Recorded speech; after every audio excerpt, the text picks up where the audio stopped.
July 9th, 2006, it was an otherwise uneventful Sunday morning. Airbus A310 Flight 778 from Moscow finishes the long flight east and lands at the Irkutsk airport. The jetliner has 203 people on board.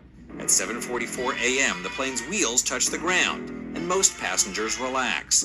But their relaxation is short-lived, as rather than braking, the plane suddenly starts to speed up. It quickly starts running out of runway as passengers start to panic. The Airbus jumps the runway and barrels right through the concrete airport fence like it's made of cream cheese, and still going over 60 miles per hour, runs into a local car repair center. In the first seconds after impact, most people didn't quite understand what had just happened. According to the passengers, a stewardess in the tail section was the first to grasp the situation. She managed to open the emergency hatch and drop down the inflatable slide, but it failed, as seems to unfortunately be the norm, not the exception in Russia. So passengers started jumping to the ground, 10 to 15 feet below. Landing on fragments of the wreckage, many broke their arms and legs.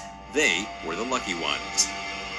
As the first rescue teams approached the crash site, most passengers remained in the main cabin, relieved to have escaped with some minor bumps and bruises. If they'd known what was about to happen, they would have been jumping out of the back of that plane as fast as they could. But how could they know that almost exactly 9 minutes after the plane first touched down, there would be a massive explosion of such force and violence that it almost instantaneously turned the plane into a ruined heap of metal, engulfed in flames? The casual rescue operation immediately turned into a frantic search for survivors among the carnage. Firemen doused the twisted, burning fuselage with fire-retardant foam.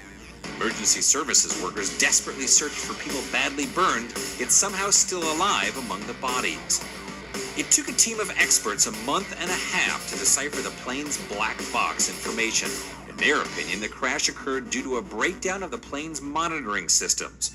Due to a computer error, one of the Airbus's engines was set for takeoff, not landing. All told, the air disaster in Irkutsk claimed the lives of 125 people. 78 passengers managed to escape. Relatives of the victims eventually turned to the courts seeking compensation. Their case is still pending as the criminal investigation continues.